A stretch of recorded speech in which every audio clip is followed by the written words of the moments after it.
Assalamualaikum warahmatullahi wabarakatuh. Salam budaya, salam cagar budaya. Kali ini Balai Pelestarian Kebudayaan BPK wilayah 11 Jawa Timur melakukan kegiatan ekskavasi.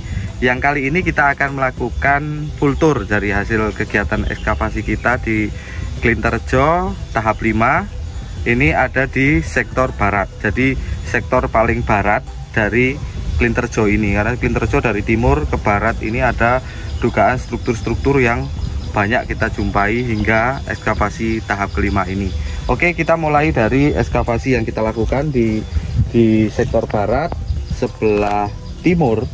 Ini sebenarnya dulu pernah dilakukan ekskavasi dari arah utara sana. Kita lihat ada bentangan struktur yang panjang dari utara ke selatan, tetapi area yang ada di selatan ini kita tidak temukan struktur. Jadi struktur itu terputus di sini. Nah, kemungkinan memang terlihat dari hasil stratigrafi tanahnya, emang tanah ini sudah teraduk. Terbukti dengan temuan-temuan fragmen batu bata yang sudah carut marut di sebelah timur ini.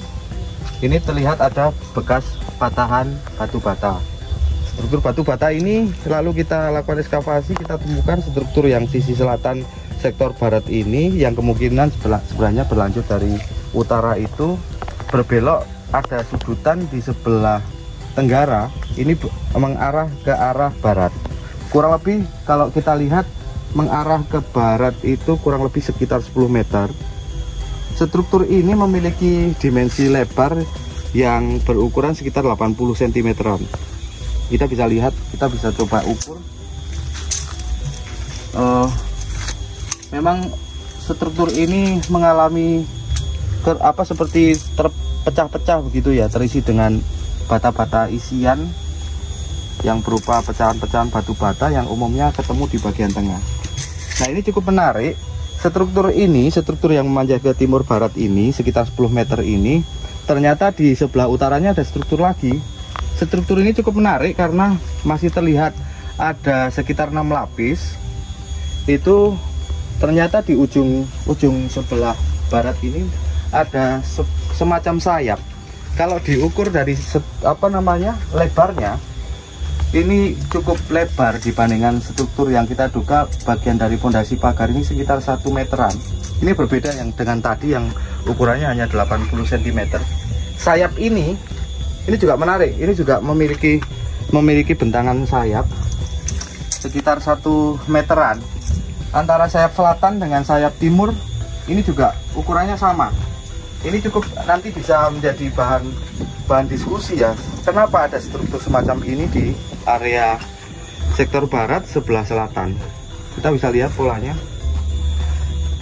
Ini berbeda dengan struktur yang ada di selatan tadi yang ukurannya sekitar 80. Bisa kita lihat. Ini kita gali sampai terlihat ada 3 lapis batu bata, sementara ini langsung menggantung. Terlihat ada struktur tanah ini langsung ketemu tanah. Oke, untuk sistem pengerjaannya masih dengan sistem isi bukan kosot tapi spesi. Ini di sini juga ada umpak. Memang di area sini kita temukan beberapa umpak ya, tapi kita bisa memilah mana yang umpak yang pindahan sama umpak yang memang ditemukan asli di sini. Kalau ini memang sejak dulu informasinya memang sudah di sini, tetapi pola ini bisa kita lihat, bisa kita bandingkan dengan pola-pola lain umpak yang ada di sektor sebelah timur dari sektor barat ini. Oke, kita lanjut. Untuk umpaknya memang sama bentuknya, segi 8, ada keperasan di setiap sudut. Ini masih ke struktur yang mengarah ke barat. Di sebelah barat daya juga kita temukan sudutan. Dari arah timur memang sudah ketemu sudutan. Ini ketemu sudutan lagi. Kita juga mencoba untuk melihat apakah di sebelah selatan dari struktur ini ada gejala struktur lain. Ada 2 kotak yang kita buka di sana, tapi hingga kedalaman sekitar 1,5 meter ternyata tidak kita temukan gejala itu. Bahkan ada di 1,5 meter di selatan sana, di kotak sana ada batu-batuan boulder krakal begitu ya, yang ternyata ketika kita sandingkan dengan yang sebelah baratnya ada sungai, di sana juga ada, mungkin berkaitan dengan banjir atau apa kita tidak tahu, nanti menjadi bahan pertimbangan di dalam diskusi kita di kemudian hari untuk membaca tentang potensi arkeologi di sektor barat ini. Ini struktur yang tadi ketemu sudut di barat daya, ini kemudian mengarah ke arah utara. Kurang lebih kalau kita ukur itu sekitar 30 meter ke arah utara. Tetapi sayangnya kondisinya memang ada yang sudah rusak. Mari kita ke arah utara. Kita di sini juga temukan umpak lagi dengan posisi terbalik mengguling. Jadi bagian atasnya ada di bawah. Ini yang jadi alasan kita kenapa kita coba melakukan ekskavasi di sini. Ada dugaan umpak dengan struktur ini memang saling berkonteks ya. Kita lanjut. Nah, untuk pola pengerjaannya tampaknya yang tampak depan adalah di sini karena kondisi struktur yang di sebelah selatan timur dia tidak rapi, sementara yang di sebelah barat strukturnya ini cukup rapi. Sayangnya memang ini sudah menggantung juga, kita gali sudah menggantung. Kita lihat kondisinya juga sudah rusak. Naik turun yang kita lihat ini adalah bukti bahwa kondisi struktur ini ketika kita ekskavasi dalam kondisi sudah rusak. Nah, kita melihat ada struktur seperti ini di sebelah dari struktur barat, paling barat ini untuk sementara. Di sini ada indikasi struktur yang hanya satu lapis. Tetapi struktur ini juga menarik karena ukurannya lebih lebar daripada struktur yang ada di sebelah baratnya. Ini mungkin agak sama dengan struktur yang ada di tadi yang kita lihat ada sayapnya itu ya. Itu kemungkinan jadi bisa kita lihat ada pola struktur luar sama struktur dalam. Oke, lanjut. Nah, ini ada kolam. Tadinya kita lihat struktur yang di sini ini memang kita gali agak dalam karena kita melihat ada kok struktur itu menggantung. Kita temu struktur paling dalam, tetapi ada struktur yang di atas. Ada dugaan awal, apakah ini pengerjaan yang berbeda masa? Dugaan itu kemudian terjawab ketika kita gali lagi ke arah selatan ini.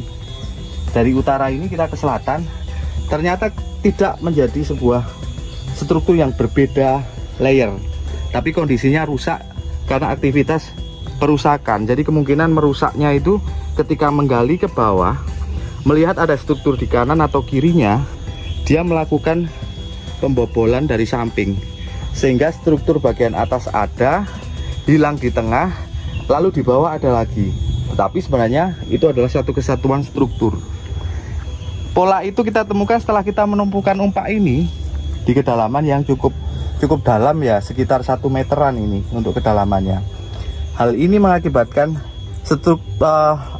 umpak yang tadinya di atas kemudian jatuh ke bawah, makanya berbeda dengan umpak-umpak yang tadi yang posisinya di atas. Menarik di sektor ini adalah kita temukan lapisan yang diisi temuan berupa pecahan-pecahan genting. Genting ini kita temukan di level yang hampir rata di sebelah barat dari struktur yang tadi kita sebut tadi, yang memanjang sepanjang 30 meter utara selatan dengan dimensi 80 cm itu. Temuan-temuan genting ini ada di sebelah selatannya, sebelah baratnya. Ini cukup masif dari utara sampai selatan. Kita ambil beberapa sampel yang ada di utara ini, dan menarik ya, ketika kita kupas permukaan temuan genting ini masih satu konteks ya, jadi semacam genting yang dari atas jatuh ke bawah. Ini terlihat seperti ini. Ini kalau disatukan sebenarnya menyatu.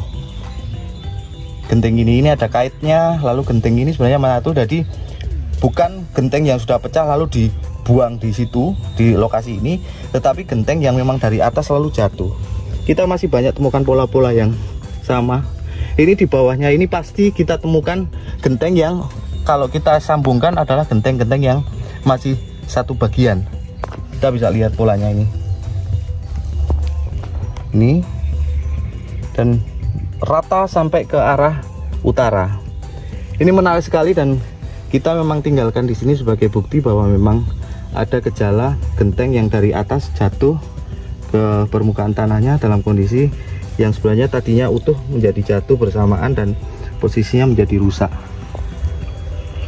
Ini kira-kira struktur yang bisa kita lihat di sini di sektor barat. Ketika kita kontekskan dengan struktur yang kurang lebih sekitar 6 meter jaraknya, ini ada struktur lain yang sebenarnya sudah dilakukan ekskavasi tahun lalu. Ini juga ada bentangan yang sama sebenarnya strukturnya, cuma yang sebelah sana lebih tinggi. Kondisi yang kita temukan strukturnya masih tinggi. Ini memanjang juga ke arah selatan, dari utara ke selatan. Di sana kita masih jumpai struktur berupa kotak-kotak persegi ukuran 1 meter 1 meter. Pola itu kita temukan di sektor yang sebelah sana, di sebelah timurnya. Untuk sementara ini struktur yang ditemukan ini ada di sebelah paling barat, itu adalah struktur yang tadi kita lakukan perjalanan tadi ya. Untuk yang struktur yang ada di sebelah timurnya, ini sudah digali oleh teman-teman tahun lalu. Ini ada pola yang panjang, ukurannya sama dimensinya, sekitar 80 cm.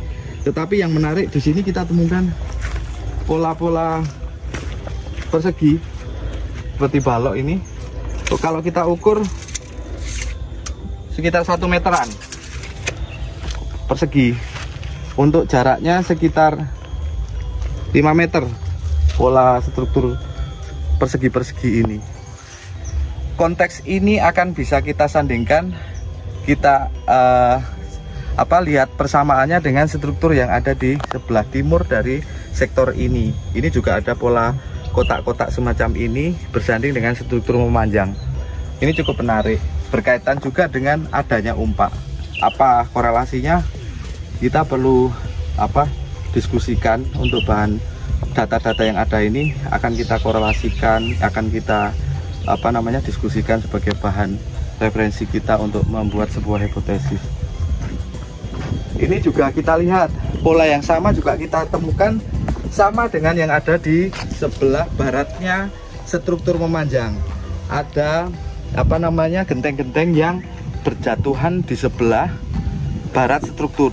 Begitu juga struktur yang ada di sini. Struktur ini yang ada di sebelah timurnya struktur barat. Ini struktur ini memanjang ya, memanjang dari utara selatan, polanya sama. Di sebelah timur dari struktur ini juga kita temukan lapisan tanah yang berisi semuanya genteng. Bisa kita lihat. Ini ketebalannya sekitar 25 cm. Isinya genteng semua dalam posisi tertumpuk. Pola ini menjadi sebuah pertanyaan. Kenapa genteng ini ada di sebelah barat dan juga sebelah timur dari struktur memanjang utara selatan? PR juga buat kita. Kalau kita mau lihat ada konteks kerusakan, bisa kita lihat di stratigrafi sebelah sini. Robohan-robohan ini adalah robohan-robohan yang kita duga adalah robohan akibat perusakan. Ini adalah isian semua urukan. Kelihatan posisinya ada pelubangan-pelubangan yang tidak padat. Saya kira nggak terlalu lama untuk kerusakan. Nah, untuk posisi yang tadi saya bilang ada perusakan vertikal, lalu kemudian ada perusakan horizontal seperti ini. Dia menggantung strukturnya, padahal dia sebenarnya adalah satu konteks struktur dengan yang ini. Tetapi ada pelubangan ini. Ini menandakan bahwa pengerusakan itu tidak hanya dari atas mengambil batu batanya, tetapi dia dari samping ini kemudian dia melakukan pengeprasan dari samping. Hanya terjadi pelubangan semacam ini. Ini bata atas berkonteks dengan bata bawah. Jadi kita tidak bisa mengatakan bahwa belum tentu. Kita lihat konteks masa pengerjaan yang berbeda itu bisa dilihat dari stratigrafinya. Kalau pola ini adalah pola yang sebenarnya struktur yang sama. Itu gejala penting yang perlu kita perhatikan di setiap kali kita melakukan ekskavasi. Semoga tambahan data juga nanti bisa kita sandingkan dengan deskripsi terkait dengan temuan-temuan serta yang ada di sektor barat ini. Di sektor barat kita juga temukan fragmen tembikar, fragmen porselen, kita juga temukan koin Cina, mata uang Cina. Mata uang Cina banyak kita temukan di sebelah barat galian. Dia berkonteks dengan temuan-temuan genteng juga. Kebanyakan temuan mata uang itu mata uang Cina, lubang tengah berupa kotak. Hasil pembacaan kita sementara berasal dari masa Song Utara, dan satu itu dari masa Ming, dinasti Ming. Jadi abadnya sudah abad yang cukup jauh rentangnya. Itu menarik untuk membaca gejala masa relatif yang ada di situs ini, selain dari pecahan tembikar sama pecahan porselen yang ada. Untuk porselennya kita bisa lihat dari Celadon, lalu beberapa kita juga temukan dari masa-masa Vietnam. Yang menarik di area sini juga kita temukan pecahan jobong atau sumur dari tembikar, meskipun hanya ketemu satu pecahan. Apakah itu berkonteks dengan ini ataukah buangan, nanti akan kita kupas setelah hasil ekskavasi ini kita baca secara menyeluruh. Demikian full tour di sektor barat, semoga bermanfaat bagi teman-teman, dan ini menjadi bahan pembelajaran buat kita bahwa struktur yang ada yang kita lakukan ekskavasi di sini memang ada yang rusak, dan kerusakan ini memang selain faktor alam juga ada aktivitas manusia. Semoga kita lebih arif di dalam memanfaatkan ruang yang ada di masa sekarang. Jadi semoga apa yang ada di masa lalu dan kita manfaatkan sekarang akan berkelanjutan dan bisa bermanfaat bagi masa datang.